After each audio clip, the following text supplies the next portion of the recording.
right, the updates are immense today. Didn't sleep great. I had to go to a rest stop. I told you guys I was at camp. Most likely, I told you I was at camp. It was gonna rain, and I knew that, so I tied down my fly to the poles, and I staked it, and it was super taut. But even when it was just kind of like sprinkling or moderately raining, I noticed there's a leak in the seam on one of the top sort of edges of my fly. It was just dribbling, and it wasn't getting into the tent. It was streaming down the tent wall under the fly. But after relaxing for like 2 hours with my legs up in my tent, I heard a pickup truck, and it was like milling around my car. I swore I heard someone like test my door handles. So I got out just because it was time to get up anyways. Maybe eat dinner, take my meds while you eat dinner, just get up. Maybe smoke a cigarette is what I was thinking. Turned out to be park ranger enforcement. And he came up to me and he's like, "I'm not going to ding you on your registration." And he's like, "Oh, sorry. I thought that said 2025. He said, "But you do know it's going to rain tonight. You know there's a storm coming in." And it's a severe weather warning with a flood watch, but I picked high ground. I told him, I was like, I picked this high ground near the highway so I can get out if I need to. And then he said we had 2 tornadoes come in last night. And I was like,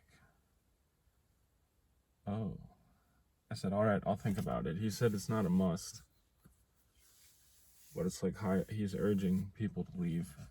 So I did think about it, and I decided to leave because I was in the woods the night he was talking about tornadoes, but I got up at 2:45 and broke camp in 11 minutes, and I got out right before the storm, and I was just down a couple exits on the freeway when it hit, and it was like zero visibility, and I got so lucky. I knew the exit, and I knew that truck stop. So I kind of put 2 and 2 together, that he wasn't exaggerating the situation. And I was thinking, yeah, if he thinks this storm's going to be a repeat of the night before, and I'd rather be in my vehicle than in my tent. And then I was like, well, my vehicle's at this campsite. I can just go into my vehicle. But then my tent's going to get like ripped apart by the wind and rain and be soaked. But I was more thinking I'll be stuck here until 4 a.m. when the storm stops, and then I'll have to pack up a wet tent before work. So I was like, let me just go to the rest stop. I mean, it's a huge loss to go to the rest stop. I only got 4 hours of sleep. My back hurt so bad when I got up. Well, every time I got up in the middle of the night to pee or something, it hurt so bad I couldn't even get up. Like, I fell and I couldn't get up, because there's nowhere to reach. I could grab onto the steering wheel, but I think I'll break it if I pull with full force. So I just kind of get up an inch at a time using this and that, then, seat. Emergency brake's not a bad thing. I should reach for that next time. Oh, but the rest stop, the storm forecast was going to hit even more severe in the rest stop. So I used my Boy Scout skills, and I made sure, rather than parking, I prioritized light for safety, but I more prioritized, I thought, the main reason I'm leaving the woods is, he said, trees were down from tornadoes. And it's just apropos, there was a tree split in half, almost blocking the entry to the parking lot I was camping at. So I parked at the rest stop away from trees. I looked up, so if there were any widowmakers or any really tall trees that could fall my way. And I parked in the place that was least likely to get anything but the very tippy top of a thin pine tree.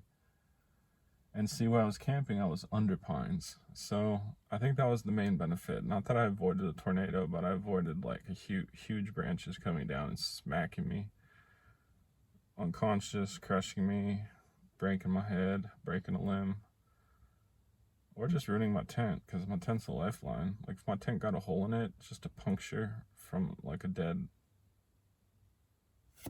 stick of pine, that'd be a problem. So I did make the right choice. I'm grateful that he gave me a stern warning about the storm, because I was thinking that if I staked my tent and tied the rain fly on, I should just go down with the ship proverbially, and if my tent's leaking, I'll go sit in my car. But he made me think more complex about the issue. So that's the big update since I saw you last. The car is like an orange. See, my hand is like orange because my fly, you can see it in the rear dash. It's covering my windshield. I stretched it out across the whole top of the car because it's not soaked, but it's wet. And it's overcast today, so I'm airing out my tent without the fly on. I just pitched it, and hopefully the sun will break for like a half hour and dry my fly before I put it on later.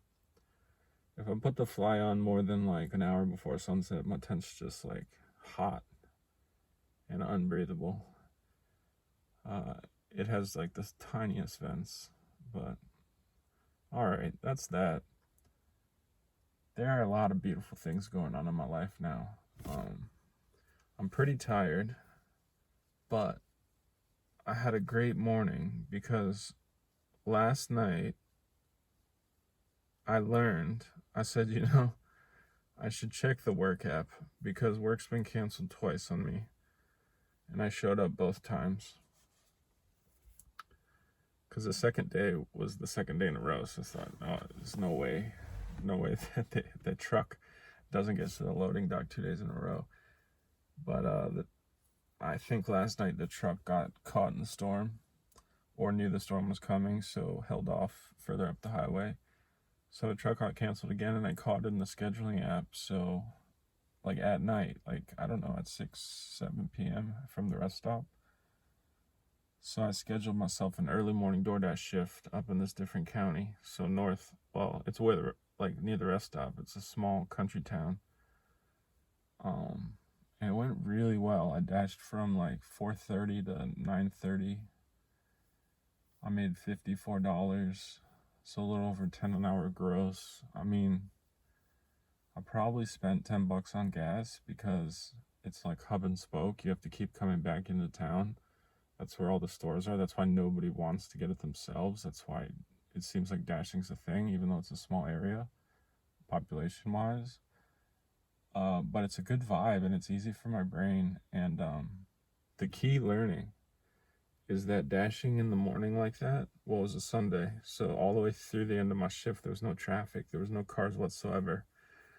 Like, I'd see a car every 2 miles, and that is awesome. I realized dashing itself is like stress level 5, but dashing with traffic is stress level 9. Like, getting paid less than minimum wage to drive around through traffic with a clock ticking to tell you you're like 2 minutes late, 1 minute late as you speed, or you make like the wrong turn and now you're late. Oh, damn. My laundry bag is stuck in the window. I rolled the windows to be quiet. I'm really far away. We'll get to that. Far away from people. Yeah, but so I'm gonna wake up. I think I'm far enough away that I actually could wake up at 4 here and not bother anybody. So I might change my DoorDash schedule to start at 4:30 again. I have it at 5 the next few days here. So I work my retail job this week, only 2 days again. So that's part of this idea. It's like, I guess I will be dashing, but I'm doing it on my own terms in an area, in a zone that I really like, I think. Sort of more mileage per dollar. I probably, they say you're supposed to get $1 per mile. I probably got like 60 cents a mile. But like one of my trips was like my best trip was $16 for 13 miles out and back. So I was like 10 deadhead miles that didn't count dollar for dollar. I'm really good at the shop and delivers because I stock. I kind of know how shelves work and how stockers think. And if it looks like it's empty, there might be one behind the other flavor. Like they might have overstocked it at one point and then it never got pulled to the front because someone's lazy or confused. So yeah, they call me a pro shopper, so that was that. It was a Dollar General, 16 something dollars for 13 miles. But then, of course, I had to come back to town. Not sure if I'd take that one again. I probably would if I knew that most of the mileage was on a 30-mile-per-hour road that was bumpy but paved. So I'm at this beautiful campsite. This is now the best campsite I've ever found. And I found like 5. This forest road is littered with campsites, with dispersed camping sites. Like, they were designed by the Park Service to be dispersed camping. There's pull-offs for your car, and then there's always at least 1 or 2 flat pine needle covered areas to pitch a tent. And most of them are like close to the hiking trail. I guess it's like overflow for the trail lot, which I could camp out too. So I literally found like 10 options. I guess you could say like 4 at the parking lot and then 6 more along the road. But I kept going. I kept going deeper and deeper. I wanted to cover 5 miles of forest road up in this part of the forest. I'm like way away. I'm like at least 30 miles away from where I was my first 8 nights, because I was already getting a little paranoid, or you could say worried, about the 14-day limit. I was asking AI, like, what does it mean? If I break camp every morning before sunrise, like, does that even count? If it does count, would the rangers know I was there? Would they enforce it? And it said, well, a lot of national forests just care about zones. So it's 14-day in a certain sector. So I said, okay, I'm going to comply on the zone metric. So I came to like all the way other side of the forest. And it's like inconvenient to my job, but if I'm dashing in this small country town, that's in the middle of where the 2 areas I'm camping. So it's like, it's just awesome. Like, I can camp up here where I'm at now, go dash, then drive down further down the highway to camp there if I work at my retail job further down the highway the next day. And then the longest I'll ever have to drive is like 1 hour and 10 minutes to the rest stop from work. So it's like, I know my area now. I know where I live and play and work. It's like, it's kind of funny where you have to turn around on the freeway to get from the northbound rest stop to the southbound. Like, you have to drive, you get off an exit and go over the freeway and then get back on the freeway. That little overpass is like the boundary of my life.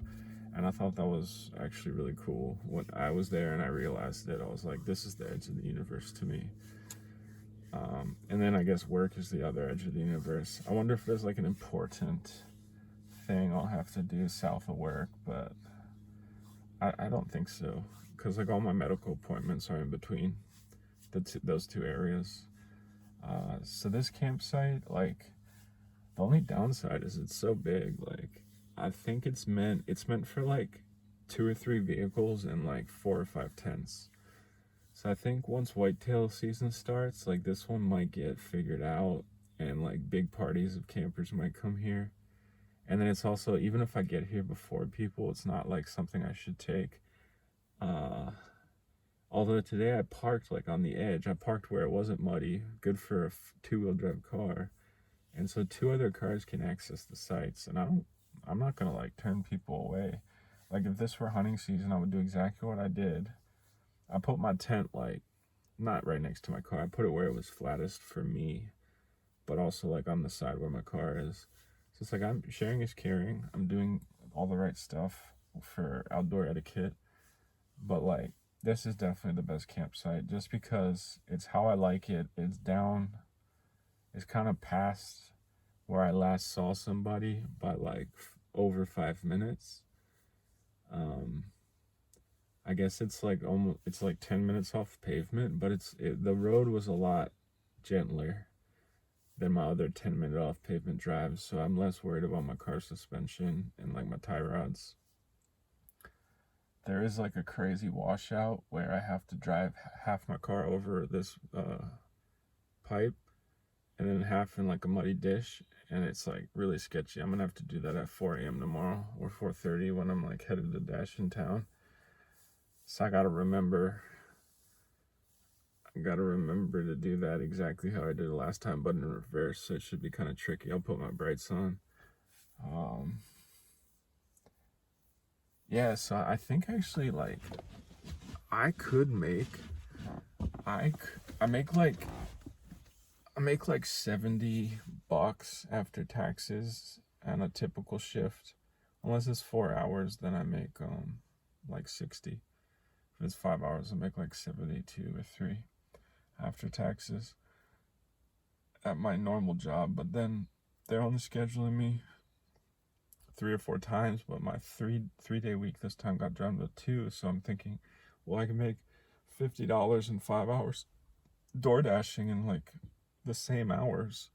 I don't have to commute all the way there, so I can start working at 4:30 instead of 6. And then we'll see during the weekdays. Like, it might get a little, my life strategy might get a little hampered. Like, if there's a rush hour in this rural town, like from 8 to 9 a.m., then it's like, okay, I only have 4 hours to dash, or I have to like find a camp where I won't ruin anyone's morning by breaking camp at 3:30 or something like that. But so let's just say it's 4 hours and I make $40. But like you see, like today I made 54. It's pretty close to a 4 hour shift at work, which is 60, but minus gas. So it's like, anyways, say I make $40 or $45 a day dashing. It's like 2/3 of what I make in my normal job. So I'm thinking like I probably want to earn income like 6 days a week. There's gonna be a day I just have like a doctor's appointment, or I'm exhausted, or I didn't sleep, or my body's broken. But like I think I'm gonna try to make, so if I make like minimum or average, I guess we could say average $50 a day, and I work 6 days a week, that's 300 a week, that's 1,200 a month. I don't have a housing bill right now. My gas bill is off the chain. My cigarette bill has been crazy the last few days. They don't even work anymore. Like, I don't like them. So hopefully that drops. I bought some Zen. I'll show you the Zen I use. I'll pop one right now. So this was like only $3.90 because I go to Circle K to get them. It was like a special $1 off. So there's like, they charge like $7 for these some places. So I drove like all the way to Circle K. I just have a brand affinity. When I used to live in the Southwest, I don't know, that's when I first started using them. That's like the only gas station they have out there. Let's see. They have like 80-cent sodas too. You can get extra large, full ice. I don't pack them good because my fingers are dirty. Don't hate. But I love the flavor. The cool thing about the flavor is like you pretty much know the nicotine is almost out when the flavor goes away. You can like use it for like, I don't know, 20, 30 more minutes just for fun. I start chewing on it like it's a piece of gum, or like a piece of paper, basically, it turns out to be. That's when I really know it's done. So the Zen should help. Yeah, man. So I told you yesterday, my goal I was thinking was to save $750. But if I'm making, if I really do work out to gross 300 a week, I don't know. How long would it take me to save 750? Let me just go by month. I think I'm still on the 30-day clock because I make like 1,200 in 1 month, but like, I did say at one point it's $10 in gas a day. So, oh my God, that's 300. So that's 900. Yeah. It still really is better for me to work my day job. I asked for 25 hours a week, which should technically be 5 shifts, but I'm kind of agnostic because I can make, oh, I just have a better life up here, especially with this new forest road I found. Like, I only drove like 1 mile of it. I have 4 more miles to look for campsites, and I think it's going to be good. These are like real deep woods back here. So the Forest Service roads, you can tell they're like strategically placed to access the through hike trail. And then the campsites seem to be developed to service the trail, but also the hunting grounds. Like where I used to be, the hunters just have to pull into the mud and walk in. But here, like, So it's like afternoon hunts, tons more housing around it. But here it's like all fucking woods. So it seems like this is where, well, this is where deer season will probably start. So I still want to come up here though, this coming Friday and Saturday. It's just so much better so far. The first day in this town, like, I was at the library and I did not park too close to somebody. It just looked like I did because he had like a foot. He had more than a foot. And then the other side had like 2 feet. And he made a big to-do with his body, like squeezing by my mirror, flailing like a flop, and then slammed his door. But when I got out, my car was dead center between the white lines. So he had like no just cause. The only thing is my car was a little slanted, but it was slanted to actually like nose into the left, and so like the side he was on, he had even more space than he otherwise would have, like by my passenger door, which is where the episode happened. So I thought like, oh, this town's bad vibes. It's like small town, like doesn't like outsiders, you know. But the dash this morning was so peaceful. I mean, it's Sunday. It's like a Christian area, so people were just. I did one pregnancy test, which is not really like night before type partying. That's usually Plan B, which I have delivered a couple times for Dash. That's probably like my 3rd pregnancy test. I did deliver people hangover food for sure. And then I delivered people breakfast food, like coffee and self-made stuff. I mean, Starbucks, but also like coffee from Walgreens. You know, stuff like that. Someone ordered 12 pounds of sugar. God knows what they're doing. So, yeah, I have a lot of time in camp today. I get anxious if I'm not in the woods. I thought it was 11 in town and I was exhausted from not sleeping last night. I did like 30 minutes solid in the park laying on my tarp with my feet up on my blanket to try to manage edema. Oh yeah, but I looked at the sandwich that I got at the same grocery store the night before my edema blew up, and the sandwich has 96% of daily recommended sodium. And then I ate a can of Progresso soup that same night, and I was short on water. You see, I asked AI, should I drink the broth? Yeah, it's 72%. I mean, this is a different flavor soup, but like, guys, don't eat a whole can of soup unless you have no other salt that day. So yeah, this is 72% plus 96 plus just the other salt. I was at least double salt that day, and then I was super parched. That was the day I had to like move my shit out of the garage, starting at like 8 a.m. And then I was like on my feet all day. Unbelievable. I had to troubleshoot where I was going to sleep that night. That's when I found out you could stay 24 hours straight in a rest stop for highway safety reasons. And then my feet were in the wheel well that night. So the edema is explained by way more than just my medicine. Like over 2 times recommended salt, feet in the wheel well, and then extreme dehydration, like extreme. I said in my video it was like 90, but it was over 95 that day. I just haven't caught you up on that. I didn't want to sound like a pussy, but it was actually over 95. So back on my medicine that I had paused because I thought I was getting edema from it, and it does affect on like a biochemical level. It makes you way more likely to have edema, and it makes it more severe. So it's like a constellation. The stars aligned for me to have extremely swollen ankles. And I really want to take the antipsychotic that causes edema. So I now look, that's the only reason I like decoded this whole mystery, is I now look at everything I buy to see how much sodium it has. If it has like under 20%, I'm like, cool, this is something I can just eat. If it has over 20%, it like goes in my head. And I into that log that day. Like I really wanted to have a can of clam chowder for dinner, but instead I'm just gonna have tuna, crackers, saltines. Apparently, like saltines don't have salt in them. Not the Walmart ones. I'll prove it to you. It's like 5% or 6%. Oh, but I guess it's 5 crackers. 5 crackers is 6% of your daily sodium.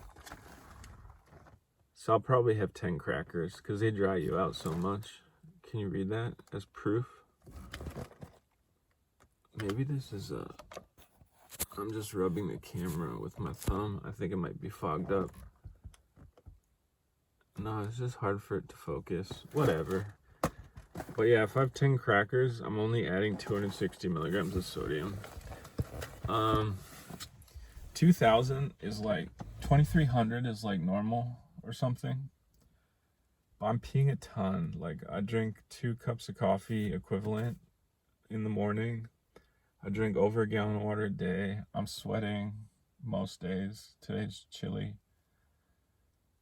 And my medicines are like all diuretics. So I probably do need just over 2,000. Like, I don't think I should be on a light salt diet. I just need to like balance out the electrolytes. So I'm doing bananas because apparently potassium's key at the chemical level to interface with sodium. Like they mediate each other. So it's like salt. You don't have to be so accurate on salt if you have plenty of potassium. That's what I'm saying. I think that's what AI taught me. So I actually eat 2 bananas a day if I was high salt or if I was high activity because I don't want muscle cramping.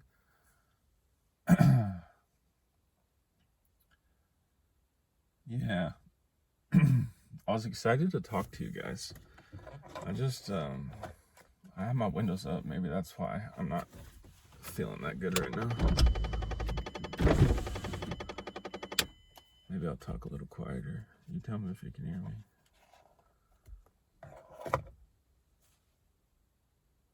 See if you can hear the crickets.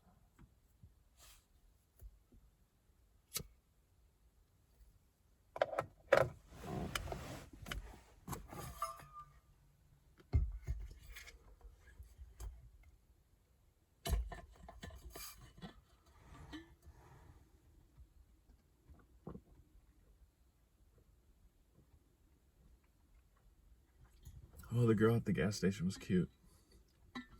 She was cute. And like not out of reach. Like I was like, if I live here, I would come back to this gas station.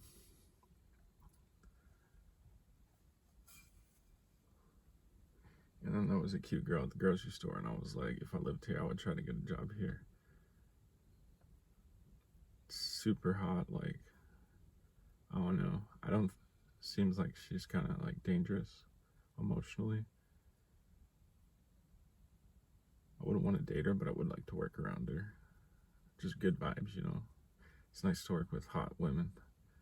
I don't think I'm like breaking any news there. Married men can't go to a strip club, but they can work with hot women. Yeah. If you haven't heard it, breaking news. I think the powerful men in corporate America do hire hot women, and I think that might have something to do with it. Not to cheat, just like it's vibes, man. It's like, why do you go to a bar, men and women, to just be around attractive people, vivacious people of the opposite sex, hear laughing, laugh with them. Even flirting, I guess. Flirting is a really broad category. I digress. The park's okay. The park's good for like, if I ever do want to dash lunch to make extra money, or like it's a cold day. I don't know when lunch won't be busy. Sunday lunch, like the cars were already getting on the road, so I decided to come here. But maybe like Tuesday and Wednesday. Maybe that's a good day to, if I'm up here, take a break in the park like 9:30 to 10:30 and elevate my ankles, and then get back on the road just like, or like take the break 10 to 11, something like that. and then get back on the road like 11 to 12:30. That's really peak lunch. You can make like $20 an hour dashing. I've made like 21 and 22 in an hour gross. Or I think so. Yeah, I mean that's rare, but in an hour and a half you can definitely make like 21 or 22 during lunch.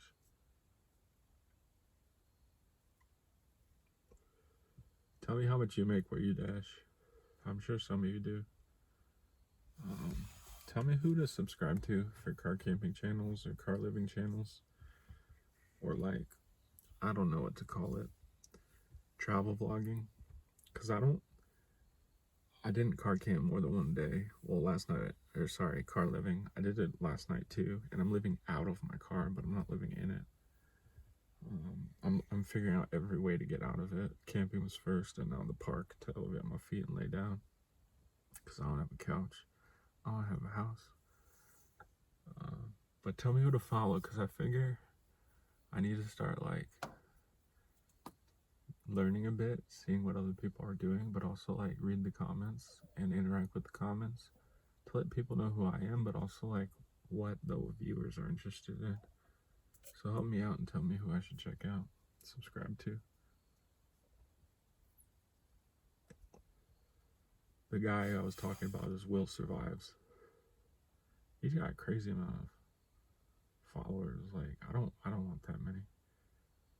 It's like 800,000. I would like 8,000. I think like once it gets to 10,000, I'd move on to other things and like maybe update it like weekly or monthly. But this is all I've got right now, and it means a lot to me to share my thoughts and experiences with you. I'd always keep it alive, but I think it'd be more like a platform than to like hook you guys up with my writing samples. And I mean, I've made a short film. I produced it, I wrote it and produced it. The movie didn't come out exactly like I wrote it, like very differently, which was a lesson more than anything. Interpreted all differently all the way down the line, from the director to the actors. But it's very high quality, like production value, really good shooting, really good lighting, great audio, like incredible audio. I bear all the guilt as the writer. I think as the producer I did actually pretty good, but it wasn't my best piece. It was a short piece, so I only know how to write feature films. Like I know a 3-act structure, and I know all the key beats. Like if your story is 2 hours, but for 20 minutes I didn't know.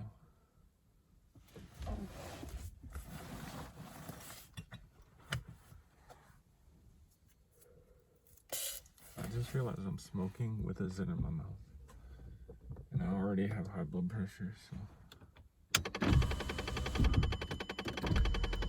If you can hear that clicking, I know you can. That's proof that my AC is broken. It does that on wind up. It's like checking for Freon or something. That's not there because there's no pressure in the hose. I blew it trying to change it myself, trying to save money. Don't save money everywhere. If you don't know what you're doing, just pay a professional. Or don't do it at all, which is what I should have done.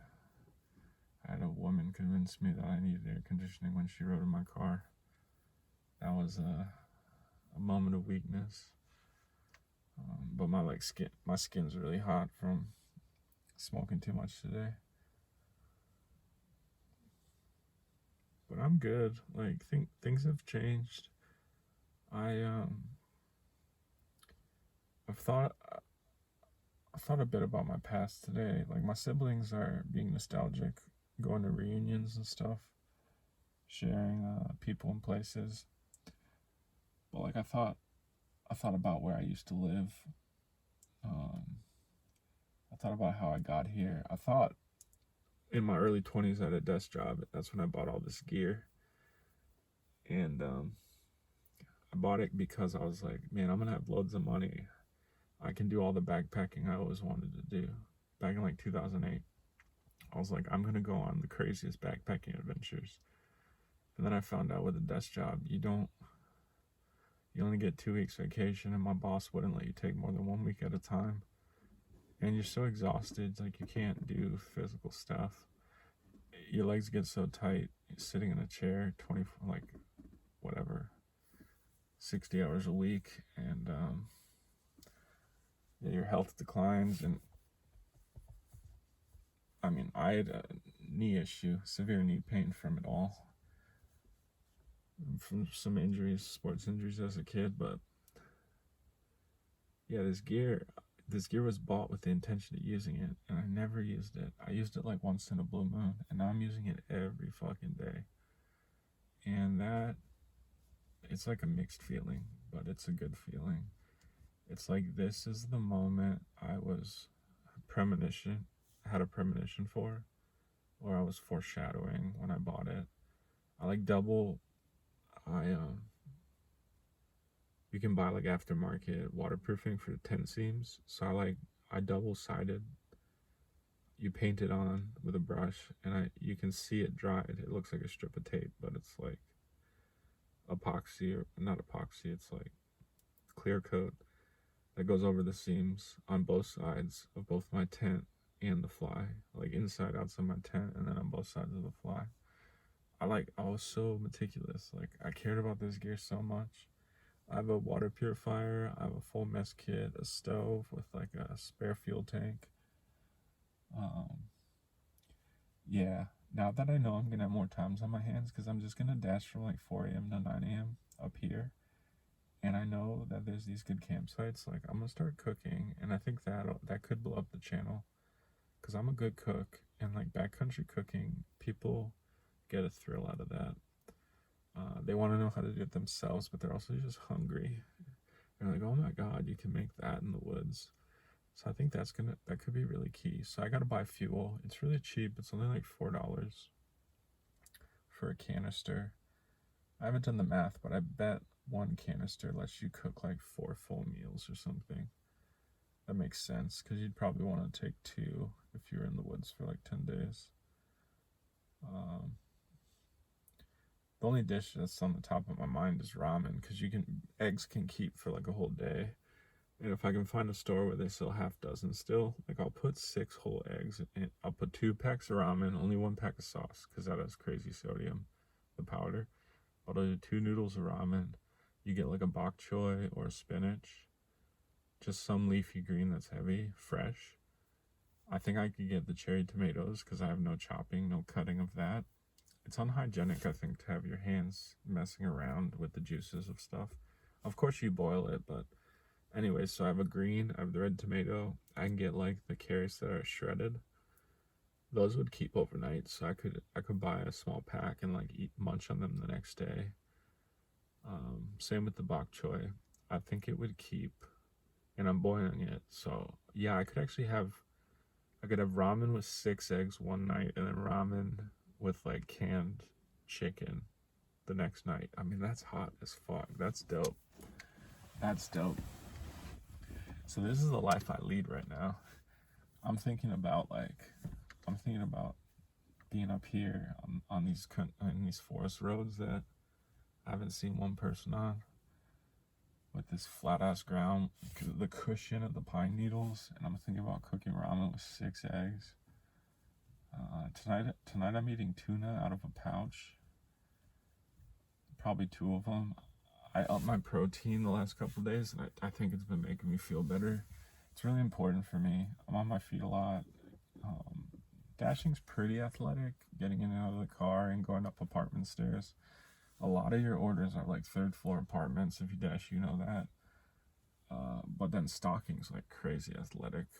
You go in at 4 different shelf levels, and you're pulling stuff. At the bottom level, you're pulling it from 3 feet back.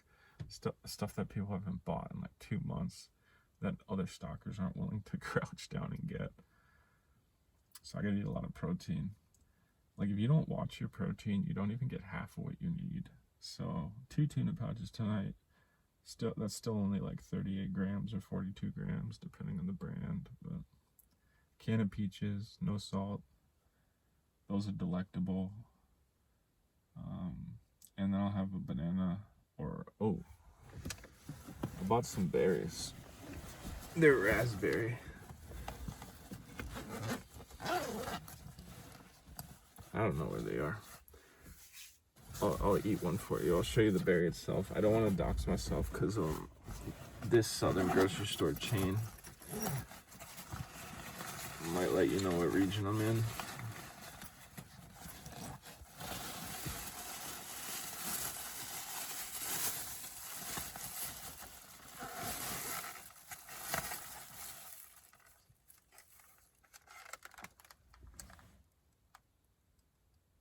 These were $2.17.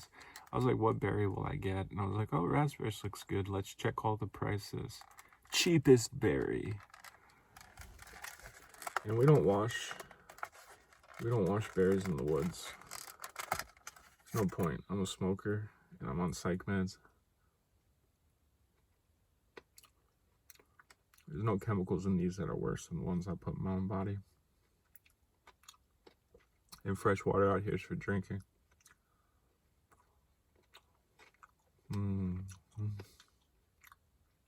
I'll do 3 right now and then save the rest. You can just tell when you're living out of your car. You can tell like when you're short on a vitamin.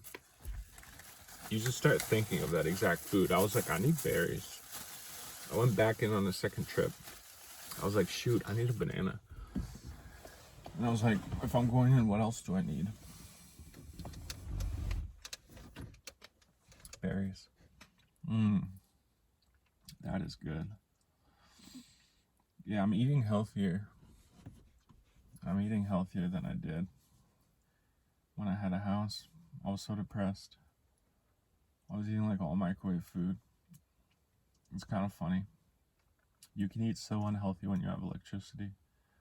But when you don't have electricity, like, as long as you get no salt added in the cans and no sugar added in the cans, if you're just eating cans and then whatever's like fresh to eat right away. I eat like all my fresh fruits and vegetables, salads at lunch right outside the grocery store and then canned at dinner. I think I've told you guys that. I looked at the lunch meat though, like lunch meat, even the real fresh lunch meat that's like gourmet, still affordable, like natural, all natural. I think still getting like 40 or 50 grams of protein of that's going to be like 60%. I think like 60% or 80% of my daily salt. So that's unfortunate. Like I do need to cook. If I want to really get appropriate protein, I'm going to need to start cooking pretty soon. But it's kind of weird. I will have to buy ice. So if I want like fresh chicken breast, I'm going to have to find one that's under 2 pounds. I could probably eat, well, I don't know actually.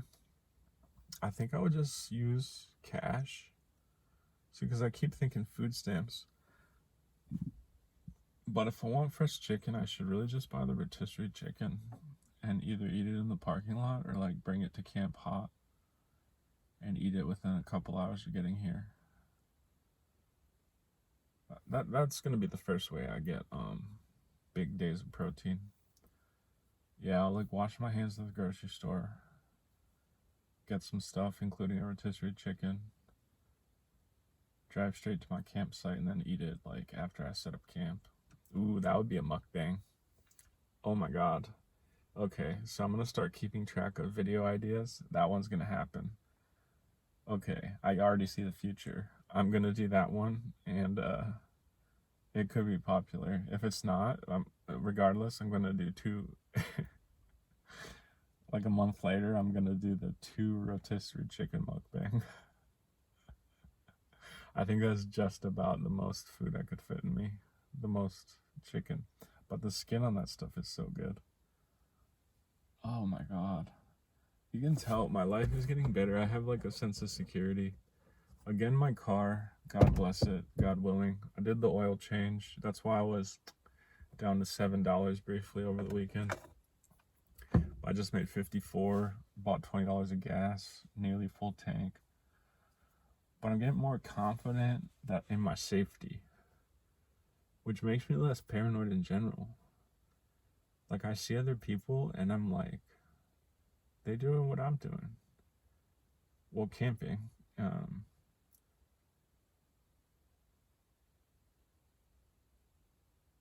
I see homeless people at the library. I see campers in the woods. I actually identify most with hunters because they're low impact. They're like light. They're quiet. They're lightweight. They're on a mission. So I like to be around hunters and not backpackers, which is so crazy because I'm not a hunter. I'm a backpacker. But the backpacking vibe is like granola. Hunters use their vehicles like they have to carry the game out in their bed of their pickup truck. Um, they're tactical. They have a plan. They know the woods. Like, I got a little bit on my high horse yesterday or 2 days ago when I gave that guy directions. I don't know the woods. I knew the roads.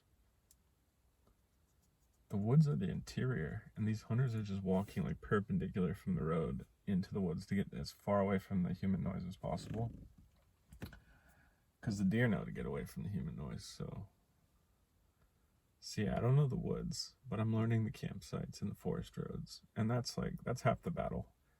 Because when you've looped on the forest roads, and there's this big swath of grass, or sorry, pine forest and brush in between, you can kind of like interpolate.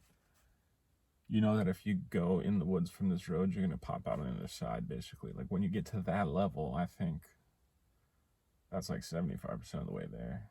And then you'd have to hunt. You just wouldn't. You wouldn't get to knowing the woods until you hunt, and you actually sit in the blind and listen and watch. But anyways, I identify with the hunters. I don't really want to hunt. I think deer archery hunting, which is going on right now, sounds pretty cool. That sounds like the best. I saw a guy with a crossbow the other day. I think I could do that. Like, pulling the bow is like really hard. Like, I don't keep it steady like that. But a crossbow I could do. And then I like that it's not rifle season. So it's like there's not that many people. So that I could do. But what I really want that hunters have is a pickup truck. I want like a Ford F-250 probably. And I might drop down to the 150 for gas mileage reasons. But we'll see. That would be like a dream. I even started today thinking like, this little town I'm dashing in, like, well, I told you about the women, and like, ooh, I had to go for gas here, maybe I'd work here. But I was like, I even delivered to some homes. Like, one guy was in town, like an older guy, professional. He had a nice house in town. I was like, what would my life be like if I lived here? It's an hour away from my old life. It's like being on the moon. Kind of like, I didn't live in a city, but I lived in a suburb. So it's like rural versus suburb. It could be good here. And I was thinking like, I could be an outdoors vlogger here in the winter. Or sorry, in the spring and fall. So like 3-4 months each. And then in the dead of winter, or like when it's rainiest and coldest in the winter, and when it's hottest and muggiest in the summer, I could get sublets. So it's like, yeah, I might stay here for like a year or two. Maybe like one cycle of the seasons. So again, that like brought the tension down. I realized I'm not like fighting for survival. I'm like settling in. Potentially, I'm settling into a new life.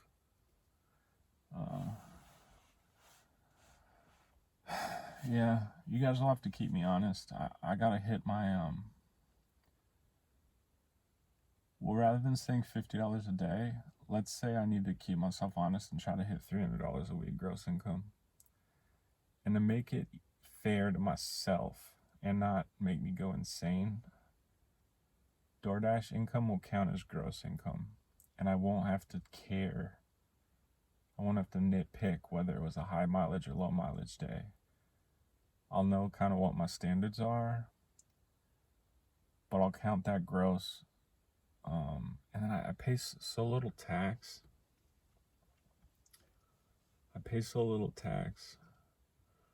What is 350 gross divided by 6? Well, it's 7 times 50. I wonder if I get there. So my goal is going to be somewhere either 350, 325 has a nice ring to it. That actually would make the most sense, 325. Because that means one day I work 5 hours at my retail job per week, which I can guarantee. Well, we'll see. If it's mostly a dashing week, 300 is my goal. If it's mostly a retail week, 350 is my goal. And I'll fill in the rest with dashing. Okay, so there you go. 50 minutes in. I have like a life improvement plan based on gross income. So I'm trying to think of things like that I can sort out that'll bring the tension down, relieve my paranoia, make me more comfortable, lower my blood pressure, and that's a huge one. So guys, keep me honest. Ask me in the comments, like, did you hit your 300 this week?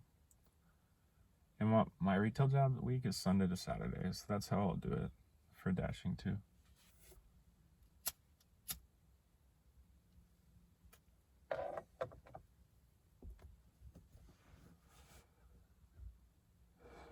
The library wasn't open today, but I'm going to upload a bunch of these tomorrow. They'll have thumbnails.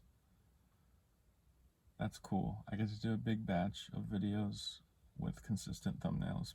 It was exactly a week, 7 videos. 7 videos. I think there's 7 videos that are vertical without a thumbnail. And then starting with the second week that I'm living, well, unhoused, they're horizontal, like they should be on YouTube. Hopefully that improves retention. I think like me talking closer would too. It might make sense for me to figure out an angle where I'm like leaning in like this with my arm on the steering wheel. When I'm back like this area makes so much sense to put the title of the video just against the roof of my car. It's like a blank canvas. I said I was gonna do the cooking videos. Oh, the mukbang. Yeah, so I gotta put that on my phone, in my notepad app. I gotta have other ideas for this channel, so drop them in the comments. Send me a DM or however it works on YouTube. I started the community section. Like, I don't want to be on multiple social apps right now. I want to make this work and find my audience on YouTube first. And then, like, branch out from there. Let's just sit a minute. I'm going to try to brainstorm some other like key videos that I could do. I can do a whole cooking series. I mean, it would just start as this is what I'm cooking tonight.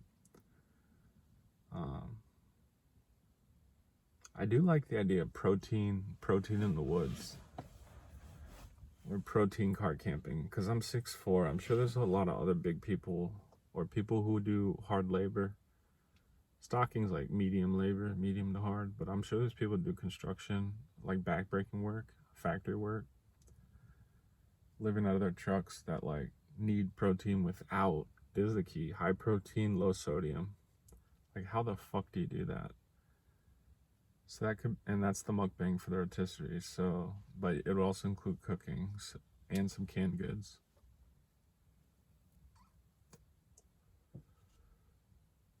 I know from before I've researched, like, you can only eat tuna twice a week. So that's not a solution. It's part of a solution. But your mercury level will be poisonous if you're eating it more than like 1.something days a week on average. So you can like do 2 in a pinch, I think, but you can't do 3. I have a lot of skills from Boy Scouts. Maybe I mean, knots aren't really like mainstream though, but it is cool. Knots are really cool and I enjoy them. That's something to consider.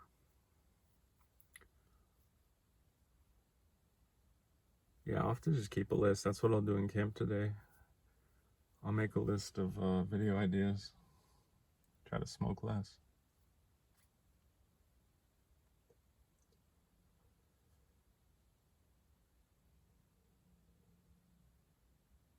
if I got like a head mount for my iPhone, well, actually I could rig my iPhone pretty easily to my headlamp. I'll show you my headlamp.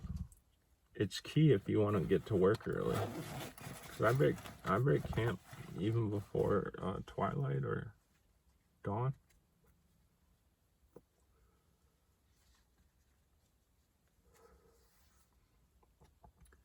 So right here,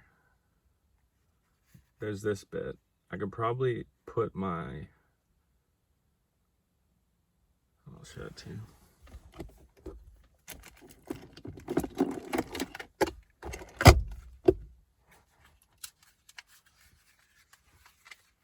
There's another stand I have. It looks like a pistol, but these sides just come out. And this moves like that, so I can film myself pitching my tent and stuff. I could do that, but it's kind of boring. I'm getting really good at it. Some days I'm really bad at it, but this is what I was thinking. I can put this in here, like it'll really wear out the elastic. Yeah, but this isn't bad. Yeah, and see, this is the normal holder for the phone. I mean, it'll shake a little. I wonder what I could do. Maybe, well, this will like hold it. What if I put it upside down? Well, I can tighten the blue band. Oh, no, that's not gonna work. Yeah, so we're on our way. So I can start filming things in camp. I think people might get boring in my face. I'm still gonna do the daily vlogs, but they might not be the videos that launch the channel. I think that eating the rotisserie chicken might be the viral one, or the 2. I might have to go to 2 or 3. I might just have to keep adding a rotisserie chicken until I can't eat anymore, or until I hit my daily salt allowance. That'll be the thing. How much sodium is in one rotisserie chicken? I have to like drink a gallon of distilled water that morning. Or like the night before, I'll drink a gallon of distilled water, and then I'll drink distilled water all day. and go like, yeah, we'll see. Hopefully 2 chickens is like manageable. It's like maybe, because I got a deem at like 250% salt. I could mess around with like 150% salt. Yeah, this is cool. But see, then the camera's gonna be like pointed outward. But like where I look, the iPhone will be. We could try it. I'm sure. I wonder. See, I just don't know. What else would they give you to film? Because a GoPro is a really lightweight camera, so that would solve the problem, but I ain't spending money on a GoPro. I'm just going to use my iPhone. I wonder what else they have on I don't have an address. Oh, they do have the Amazon lockers, though. I think that's the solution for me. So this guy's dope.